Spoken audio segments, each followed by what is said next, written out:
नमस्कार दोस्तों, स्वागत है आपका साक्षी की आवाज़ चैनल में। तो दोस्तों, आज की कहानी का शीर्षक है हॉस्पिटल में आँख खुलते ही अपने पिता को अपने साइड वाले बेड पर देखा तो बेटा चौंक गया। फिर जब सच्चाई का पता चला तो उसकी आंखों के आंसू नहीं रुके। आखिर क्या था सच?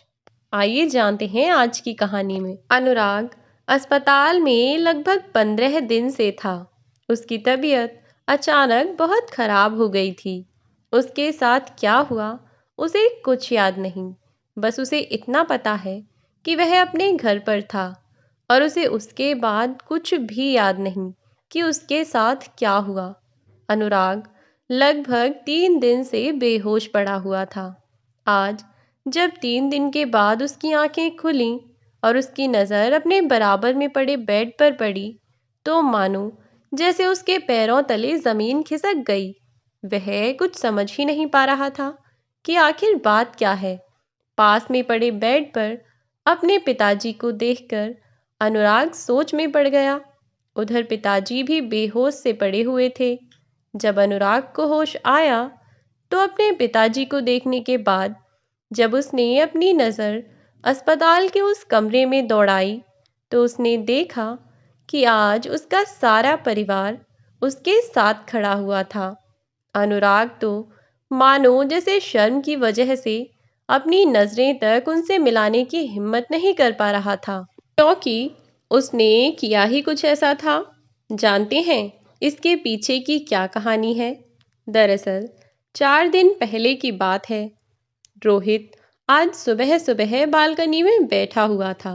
उसके एक हाथ में अखबार और दूसरे हाथ में मोबाइल फोन था। न जाने वह बैठा हुआ किस सोच में डूबा हुआ था। कुछ समझ में ही नहीं आ रहा था। एकदम गुमसुम और शांत बैठा हुआ था रोहित। सामने टेबल पर चाय का कप न जाने कितनी देर से उसके इंतजार में वहीं रखा हुआ था, जो कि रोहित के इंतजार में टेबल पर पड़े पड़े कब से उसकी चाय ठंडी हो चुकी थी, लेकिन उसका ध्यान कहीं और ही था। जाने अचानक से ऐसा क्या हुआ। रिया रोहित को बहुत देर से देख रही थी। कुछ अजीब सी उलझन दिखाई दे रही थी रोहित के चेहरे पर। अब रिया से जब रहा न गया तो उसके पास पहुंची और उसके पीछे से आवाज लगाई, कहाँ ध्यान है आपका? रिया की आवाज सुनकर रोहित एकदम से चौंक पड़ा, जैसे किसी ध्यान की अवस्था से बाहर निकला हो। रिया फिर से चिल्लाई, कहाँ ध्यान है आपका? आपसे ही बात कर रही हूँ मैं। किस सोच में डूबे हुए हैं आप? चाय भी कब से रखी हुई है, अब तक तो ठंडी भी हो गई होगी। थोड़ी देर तक चुप रहने के बाद रोहित ने कहा, रिया, गांव से पापा का फोन आया था।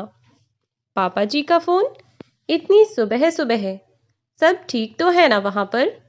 रिया ने थोड़ा चिंतित स्वभाव से पूछा। अब रोहित के साथ साथ रिया भी चिंतित हो गई थी। रोहित, बताइए तो सही कि आखिर बात क्या है।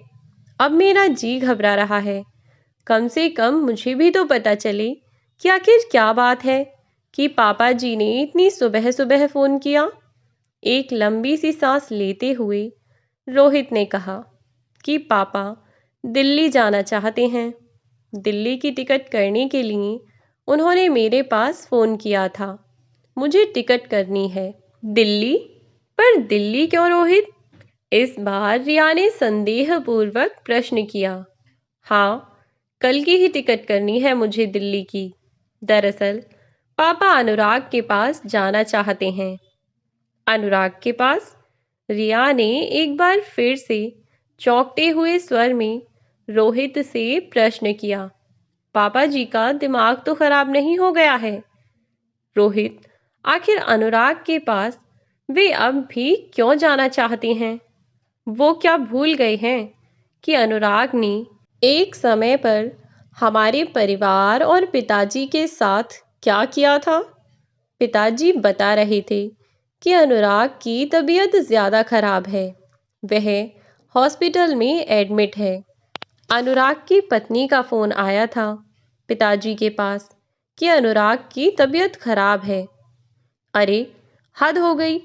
एक बात बताओ, अनुराग की तबीयत खराब है तो रहने दो। क्या जरूरत है पापा जी को वहां जाने की? भूल गए क्या पापा जी अनुराग की करतूतों को, कि उसने क्या किया था हमारे साथ?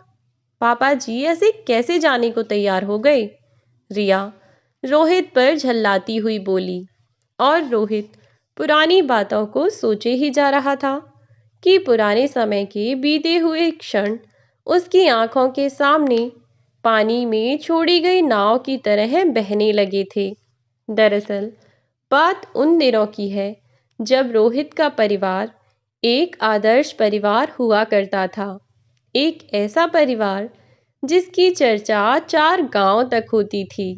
उस परिवार की आपसी समझ, सामंजस्य, भाईचारा और प्यार हर दूसरे परिवार के लिए एक उदाहरण हुआ करता था। उसके घर में कोई खटास कभी भी किसी भी कारण से आई हो, ऐसा कभी किसी ने नहीं सुना। उस परिवार के लोग अपने आप को हर परिस्थिति में संयमित रखने की कोशिश करते थे। बड़ी से बड़ी समस्या का समाधान घर की 4 दीवारी के अंदर ही हो जाया करता था। रोहित के पिताजी का नाम तो शोभाराम था, लेकिन उसके पिताजी को गांव वाले बाबू साहेब के नाम से ही संबोधित करते थे। उन्होंने बड़े ही जतन से पूरे समाज में अपने परिवार को प्रतिष्ठित करके रखा था। शायद यह संस्कार उन्हें उनके पूर्वजों से मिले हुए थे और यही कारण था कि उन्होंने अपने बच्चों को भी ऐसे ही संस्कार दिए थे, जिसकी वजह से पूरे गांव में उनके परिवार का नाम था। इसके अलावा छोटे भाई की पत्नी, एक भतीजा और एक भतीजी भी थे।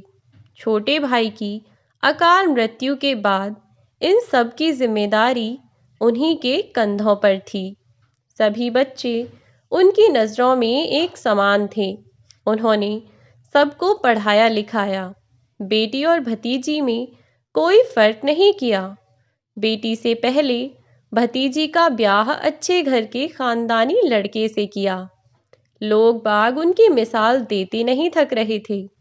बेटों को सरकारी स्कूलों में पढ़ाया, पर छोटे भाई के बच्चों को निजी स्कूल में पढ़ने के लिए भेजा। सभी पढ़ लिख कर अच्छे अच्छे पद पर नियुक्त हुए। दोनों बेटों और भतीजे की शादी बड़े ही धूमधाम से की। बाबू साहिब की एक छोटी बेटी, जिसकी शादी होनी अभी बाकी थी, सबकी जिम्मेदारियां पूरी करते करते कब वह बुढ़ापे की सीढ़ियों पर चढ़ गए, उन्हें पता ही नहीं चला।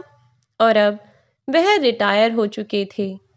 उम्र के बढ़ते बढ़ते बहुत सारी बीमारियों ने उनके शरीर को अपना घर बना लिया था और इसी सब के चलते वह अक्सर ही बीमार भी रहने लगे थे। अपने जीवन भर की कमाई को अपने बच्चों पर खर्च करके बच्चों को पढ़ाने लिखाने और अच्छी नौकरी दिलाने की जिद में वह कभी अपने पास पैसे जमा ही नहीं कर पाए थे, या यूं कहूँ कि जिम्मेदारियों के तले दबकर उन्हें भविष्य के लिए पूंजी इकट्ठा करने का कभी मौका ही नहीं मिला। और इस भाग दौड़ भरी जिंदगी में अब जब जीवन की बेला संध्या की ओर बढ़ चुकी थी और छोटी बेटी की शादी करने को अभी बाकी थी, तो उन्होंने यही सोचा कि क्यों ना बेकार पड़ी हुई थोड़ी सी जमीन के कुछ हिस्से को बेचकर बिटिया की शादी कर दी जाए और बाकी का बचा हुआ जीवन शांतिपूर्वक बिताया जाए, क्योंकि बच्चे तो सेटल हो ही चुके हैं और सब अपनी अपनी जिंदगी में खुश भी हैं। यही सब सोचकर उन्होंने त्योहार के मौके पर सब बच्चों को पास बैठाया और उनसे अपने मन की बात कही। बाबू साहिब का भतीजा और बड़ा बेटा रोहित इस बात के लिए तैयार हो गए और उन्होंने इस चीज़ के लिए हामी भी भर दी, लेकिन छोटे बेटे ने ऐसा रूप दिखाया जिसकी उन्होंने कभी कल्पना भी नहीं की थी। बाबू साहब इतने सिद्धांतवादी थे, उसके बाद भी उन्होंने छोटे बेटे की नौकरी लगवाने के लिए रिश्वत दी थी, क्योंकि वह पढ़ने में थोड़ा कमज़ोर था और उसकी नौकरी लगने में कई बार दिक्कतें आ चुकी थीं। इस चक्कर में बाबू साहब ने सोचा कि चलो कोई बात नहीं, बच्चा है, भविष्य बन जाएगा, कामयाब हो जाएगा तो अच्छा रहेगा। यही सब सोचकर उन्होंने उसकी नौकरी के लिए पैसे तक दे दिए, लेकिन उन्हें यह नहीं पता था कि उनका अपना बेटा उन्हें ऐसा रंग दिखाएगा, जबकि उनके भतीजे और बड़े बेटे ने उनके किए फैसले का पूर्ण रूप से साथ दिया था। छोटे बेटे अनुराग ने बाबू साहब के सामने ऐसी शर्त रख दी कि शर्त को सुनकर सभी लोग चौंक गए थे। अनुराग ने बड़े ही तल्ख लहजे में कहा था कि बाबूजी, छोटी आपकी बेटी है, उसकी शादी कैसे करनी है कैसे नहीं, यह आप जाने। मुझे तो इस घर में जितना मेरा हिस्सा बनता है वह दे दो, उसके बाद मेरा इस घर से कोई लेना देना नहीं है। मैं अपने हिस्से को बेचकर शहर में एक फ्लैट खरीद लूँगा।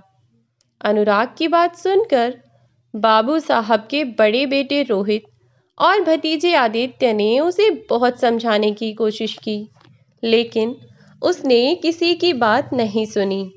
उसकी बात को सुनकर बाबू साहब की आंखें गुस्से में लाल हो गईं। उन्हें अपने बेटे से तो इस बात की उम्मीद नहीं थी। उन्हें यकीन ही नहीं हो रहा था कि उनका अपना खून उनके साथ इस तरीके से बगावत कर सकता है।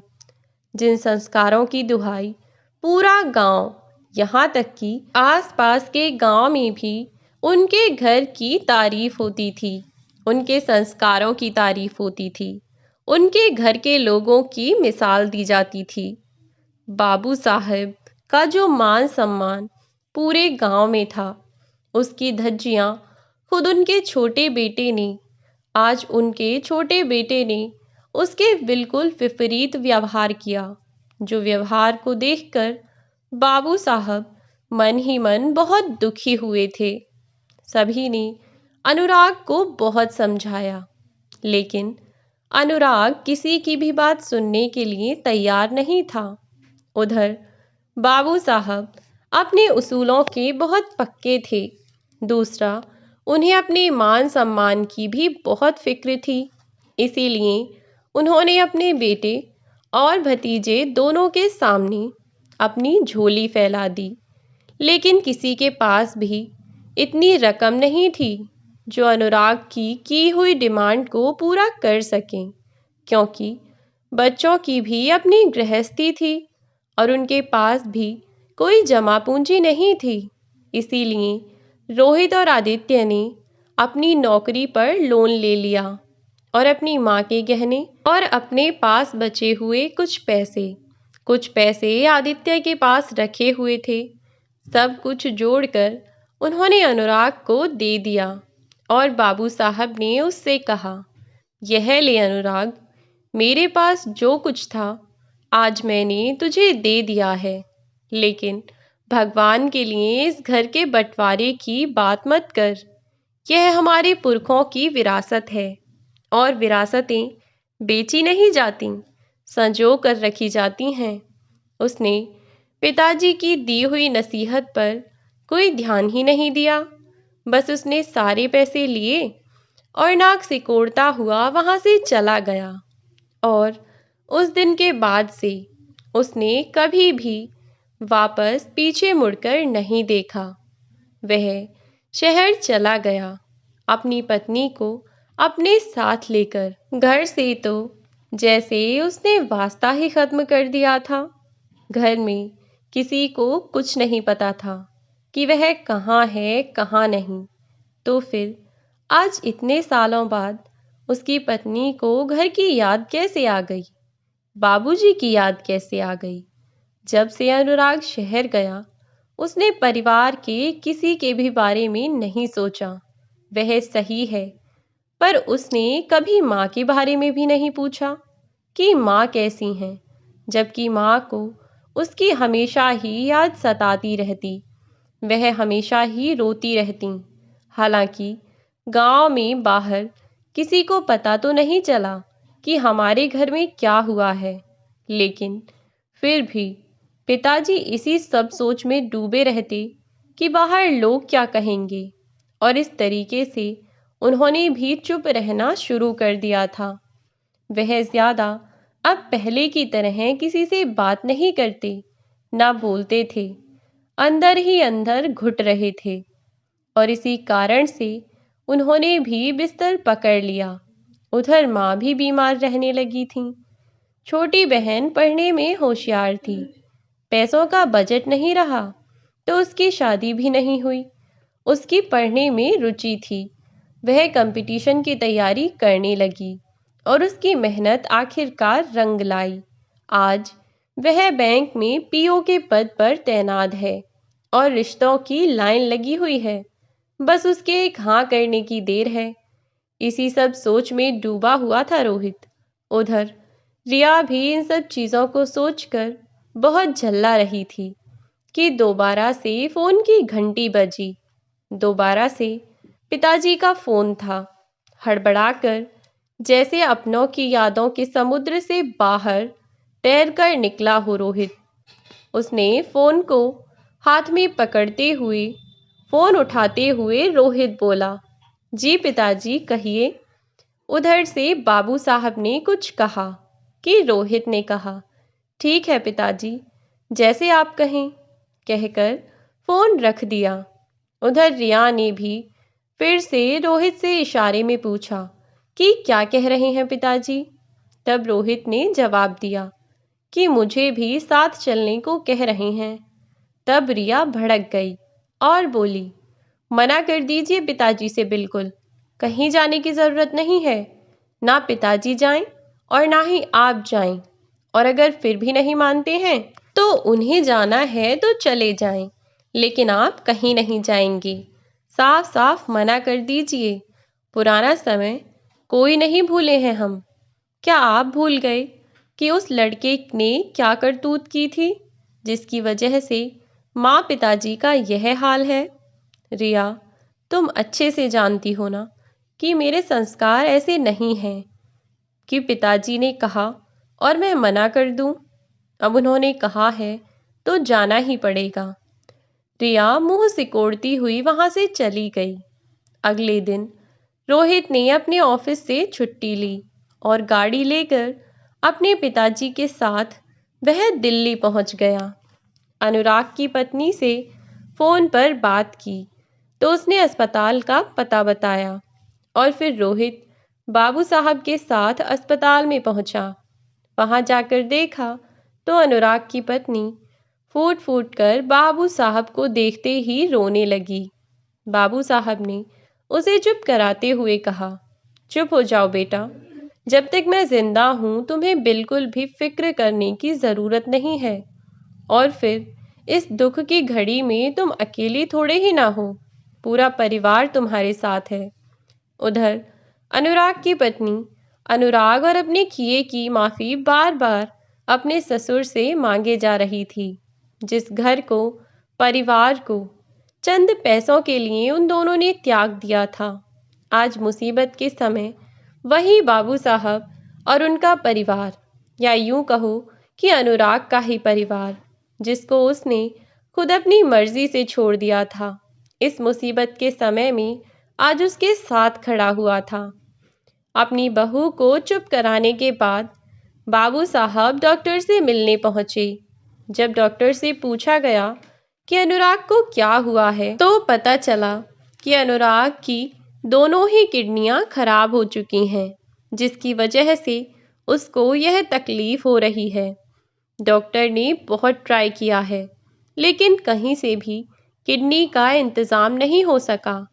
एक भी किडनी नहीं मिली है और अगर ऐसा ही चलता रहा तो फिर हो सकता है कि बहुत देर हो जाएगी और अनुराग की जिंदगी को बचा पाना बहुत मुश्किल हो जाएगा।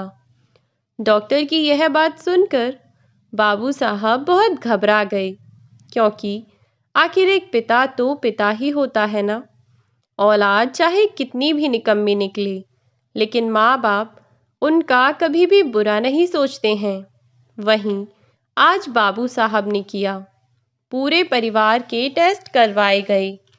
रोहित ने घर भी फोन कर दिया था, तो आदित्य और सारा परिवार अस्पताल में आ चुका था। यहाँ तक कि वह छोटी बहन भी, जिसकी शादी के लिए अनुराग ने पैसे मांगने पर इतना ड्रामा किया था, वह भी वहां पहुंच चुकी थी।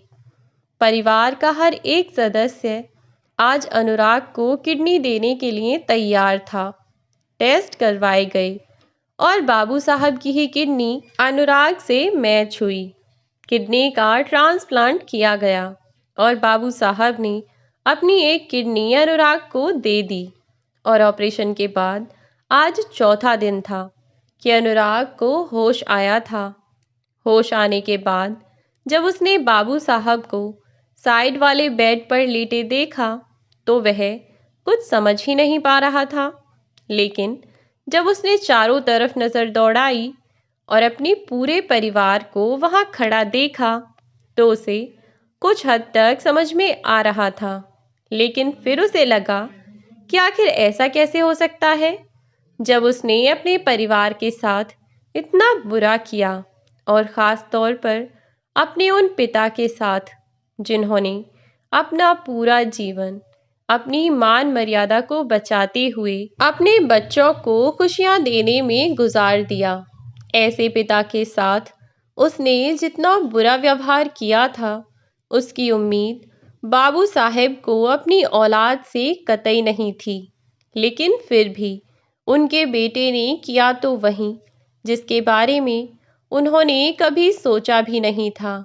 और इस बात का अंदाज़ा अनुराग को भी था कि उसके अपने पिता के साथ उसने कितना गलत किया है, और इसीलिए वह खुद को समझा नहीं पा रहा था कि सचमुच जैसा वह सोच रहा है वैसा संभव कैसे हो सकता है।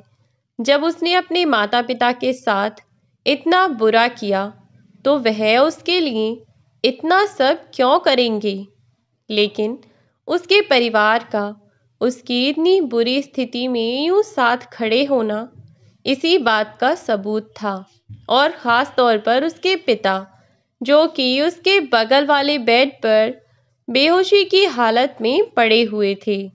इन सब चीज़ों का जो मतलब अनुराग समझ रहा था, वह एक बार यह सब कंफर्म करना चाहता था कि जो वह सोच रहा है वह सब सच भी है या कुछ और ही है। कि तभी डॉक्टर अनुराग का चेकअप करने के लिए आए। और जैसे ही डॉक्टर ने अनुराग का चेकअप किया, उसके बाद अनुराग ने डॉक्टर से पूछा कि डॉक्टर, मेरे पिताजी यहाँ बेहोश क्यों पड़े हैं। डॉक्टर अनुराग की बात सुनकर थोड़ा चौंके। डॉक्टर ने कहा, तुम्हारे पिताजी? तभी अनुराग ने अपने पिता की ओर इशारा करते हुए कहा, डॉक्टर, मैं उनकी बात कर रहा हूँ। यह मेरे पिताजी ही हैं। इन्हें क्या हुआ है डॉक्टर? क्या आप मुझे बता सकते हैं? तभी डॉक्टर अनुराग की तरफ मुस्कुराते हुए बोले, अरे अच्छा, तो यह तुम्हारे पिताजी हैं। तभी मैं सोचूं कि आज की इस मतलबी दुनिया में कोई इंसान अपनी जान पर खेलकर भला किसी दूसरे की जान क्यों बचाएगा। मैं कब से सोच रहा था कि वह बुजुर्ग व्यक्ति तुम्हारे कौन हैं। अब समझ आया कि इन्होंने अपनी जान की परवाह ना करते हुए भी तुम्हारी जान क्यों बचाई है। अनुराग सवालिया नजरों से डॉक्टर की ओर देखने लगा और बोला, अपनी जान की परवाह ना करते हुए मतलब? तब डॉक्टर ने कहा, मतलब कि उनकी शारीरिक स्थिति बहुत कमजोर हो गई थी, बढ़ती उम्र और कुछ चिंताओं के कारण शायद। इसीलिए मैंने इनसे मना किया था कि यह अपनी किडनी डोनेट ना करें। लेकिन उन्होंने मेरी बात पर बिल्कुल भी गौर नहीं दिया और बस ऑपरेशन करवाने का निश्चय कर लिया। मेरे कई बार समझाने पर भी वह नहीं मानी। तभी मैं सोच रहा था कि आखिर यह हैं कौन। अब तुमने बताया तो जाकर पता चला। तभी डॉक्टर ने वहां खड़े हुए वार्ड बॉय से कहा, देखा छोटू, माँ बाप अपनी औलाद के लिए कितना कुछ करते हैं। अगर तुम अब भी नहीं समझे तो तुम्हारे जैसा बेवकूफ तो शायद ही इस दुनिया में कोई होगा। इतना कहकर डॉक्टर वहां से चले गए और वार्ड बॉय छोटू अनुराग को निडल लगाने लगा। जब वह अपना काम कर रहा था तब अनुराग ने उस वार्ड बॉय से पूछा, सुनो भाई, डॉक्टर तुमसे ऐसा क्यों कह रहे थे।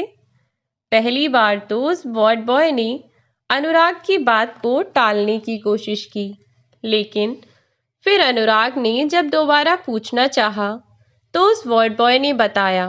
वह बोला, दरअसल मैं और मेरी बीवी अपने माँ बाप के साथ नहीं रहना चाहते थे, क्योंकि उनकी छोटी छोटी बातों से हमें बहुत परेशानी थी। इसीलिए मैं अपनी पत्नी को लेकर अलग हो गया और यहाँ शहर में चला आया। डॉक्टर साहब के यहाँ मैं आज से काम नहीं कर रहा, बल्कि तब से कर रहा हूँ जब से मैंने काम सीखना शुरू किया था। तो वह मेरे लिए सिर्फ डॉक्टर ही नहीं, बड़े भाई जैसे हैं। उन्हें मेरे परिवार की सभी स्थितियां पता हैं। उन्होंने मुझसे कहा था कि माँ बाप के जैसा कोई नहीं हो सकता, लेकिन शायद मैं ही नहीं समझ पाया। अपनी पत्नी की बातों में आकर मैंने अपने माँ बाप को खुद से दूर कर दिया, या कहो कि मैं खुद उनसे दूर हो गया। अब सच कहूँ तो मुझे भी मेरे माँ बाप की बहुत कमी महसूस होती है। जब छोटी छोटी बातों पर मेरी पत्नी झगड़ा करके बैठ जाती है, तब मुझे याद आता है कि कैसे घर में छोटी मोटी बातों को मेरे माँ पापा इतना बढ़ने ही नहीं देते थे कि हम दोनों के बीच झगड़ा हो। और यदि कभी झगड़ा हो भी जाता था तो घंटे डेढ़ घंटे में ही परिवार वाले मिलकर हमें समझा दिया करते थे। लेकिन अब तो कई कई दिन तक हम एक दूसरे से बात ही नहीं करते। मेरी पत्नी अगर खाना बनाकर रख देती है तो ले आता हूँ, नहीं रखती है तो बाहर से खा लेता हूँ। वह माँ के हाथ का खाना, वह माँ का प्यार, सब कुछ बहुत याद आता है भैया। लेकिन आज आज आपको देखकर भैया ने मुझे यह सब बातें कही, जिससे मुझे और ज्यादा एहसास हो रहा है अपनी उस गलती का जो मैंने बरसों पहले की थी। मुझे अपने माँ बाप को छोड़कर यहाँ नहीं रहना चाहिए था, अपने माँ बाप से अलग नहीं होना चाहिए था। आज जब मैंने यहाँ देखा कि आपके पिता, जिन्होंने न सिर्फ आपको एक बार जीवन दिया, बल्कि आज आपको मौत के मुंह से बचाकर उन्होंने आपको दूसरा जीवन भी दिया है, और वह भी अपनी जान की परवाह किए बगैर। सचमुच आज मुझे अपनी गलती पर इतना पछतावा हो रहा है कि मैं खुद से ही नजरें नहीं मिला पा रहा। सच में माँ बाप के प्यार की कोई तुलना नहीं की जा सकती। मेरी पत्नी वह अपनी जगह है, लेकिन वह कभी भी मुझे मेरे माता पिता की तरह प्यार नहीं कर सकती। मेरे माँ बाप भी शायद मेरे लिए अपनी जान दे सकते हैं, जैसे आज आपके पिताजी आपको बचाने के लिए खुद मरने को भी तैयार थे। लेकिन मुझ जैसी नालायक औलाद अपने माँ बाप के बारे में बिल्कुल नहीं सोचती। कितने स्वार्थी होते हैं ना हम जैसे बच्चे। यह सब कहते हुए वह थोड़ा भावुक होने लगा, और जब इस बात का एहसास हुआ कि वह अस्पताल में है तो उसने खुद को संभाला और अपनी आंखों के आंसू वहीं पोंछ लिए, और उसने अनुराग से अब कोई बात नहीं की और सीधा वहां से बाहर निकल गया। वार्ड बॉय की बातें सुनकर अनुराग को अपनी गलती पर बहुत पछतावा हो रहा था। आज अनुराग सच में अपनी ही नजरों में गिर चुका था। वह अपने परिवार से नजरें भी नहीं मिला पा रहा था, लेकिन उसके आंसुओं ने उसकी हर मुश्किल को आसान कर दिया। होश में आने के बाद जब परिवार वाले उससे मिलने के लिए उसके पास पहुंचे, तो अनुराग उन्हें देखकर फूट फूट कर रोने लगा, जिसे देखकर सभी लोग उसके भाव को समझ गए। अनुराग ने हाथ जोड़कर सबसे माफी मांगी और कहा कि मुझे माफ कर दीजिए बड़े भैया, माँ, भाभी, मैं आप सबका दोषी हूँ। मैंने आप सबके साथ बहुत अन्याय किया है। और छोटी तुम तो शायद मुझे कभी माफ ना कर पाओ, पर फिर भी अपने इस बड़े भाई को पागल या बेवकूफ समझकर ही सही, पर हो सके तो मुझे माफ कर देना। मैं अपनी गलती पर बहुत शर्मिंदा हूँ और आज मुझे एहसास हो गया है कि परिवार से बड़ी कोई ताकत नहीं होती। यदि परिवार साथ ना हो तो पैसा, घर, मकान सब धरा का धरा रह जाता है, और जब परिवार साथ हो तो कुछ ना होते हुए भी आप सबसे अमीर, सबसे रईस होते हैं। मुझे माफ कर दीजिए। यह सब कहते हुए वह रोने लगा और बस लगातार रोए जा रहा था। उसकी आंखों में आज जो आंसू थे वह उसके पश्चाताप के आंसू थे, जिन्हें देखकर परिवार वालों को उसे माफ करना ही पड़ा। अब अनुराग के पिताजी भी होश में आ चुके थे, और जब अनुराग के पिताजी होश में आए तो अनुराग ने उनसे भी माफी मांगी, उनके पैरों में गिड़गिड़ाया। और एक पिता के दिल ने अपने उस बेटे को भी माफ कर दिया जो बरसों पहले उनसे रिश्ता तोड़कर चला गया था। सचमुच माँ बाप के प्यार जैसा दुनिया में और कुछ नहीं है। अब अनुराग और उसकी पत्नी भी अपने परिवार के साथ ही रहने लगे। अपना काम और अपना परिवार दोनों को व्यवस्थित और सुचारू ढंग से अनुराग देखता है, और अब फिर से वह एक संयुक्त परिवार, एक संयुक्त शक्ति के रूप में गांव में जाने जाते हैं। जैसे कि हम सभी जानते हैं, यदि केवल एक लकड़ी अकेली पड़ी रहे तो उसे कोई भी आसानी से तोड़ सकता है, लेकिन अगर वही लकड़ियां गट्ठर का रूप ले लें तो उस गट्ठर को तोड़ना अच्छे अच्छे पहलवान के बस की बात नहीं होती। बस यही शक्ति है एकता की, यही शक्ति है परिवार की, और माँ बाप के प्यार की तो कोई सीमा ही नहीं है। माता पिता का प्यार मरते हुए को जीवन दे सकता है, रोते हुए को हंसा सकता है, गिरते हुए को उठा सकता है, और जमीन पर पड़े हुए को आसमान की ऊंचाइयों तक ले जा सकता है। तो दोस्तों, यह थी हमारी आज की कहानी। आज की कहानी आपको कैसी लगी हमें कमेंट बॉक्स में ज़रूर बताएं। वीडियो अगर अच्छी लगी हो, वीडियो को लाइक और शेयर करना बिल्कुल ना भूलें। साथ ही चैनल को सब्सक्राइब ज़रूर कर लें अगर आप इस चैनल पर नए हैं तो, ताकि आने वाली नई वीडियो की नोटिफिकेशन आपको मिलती रहे। आज के लिए बस इतना ही। मिलती हूँ आपसे एक नई वीडियो में एक नई कहानी के साथ। तब तक के लिए बाय बाय मेरे प्यारे दोस्तों, अपना ख्याल रखें।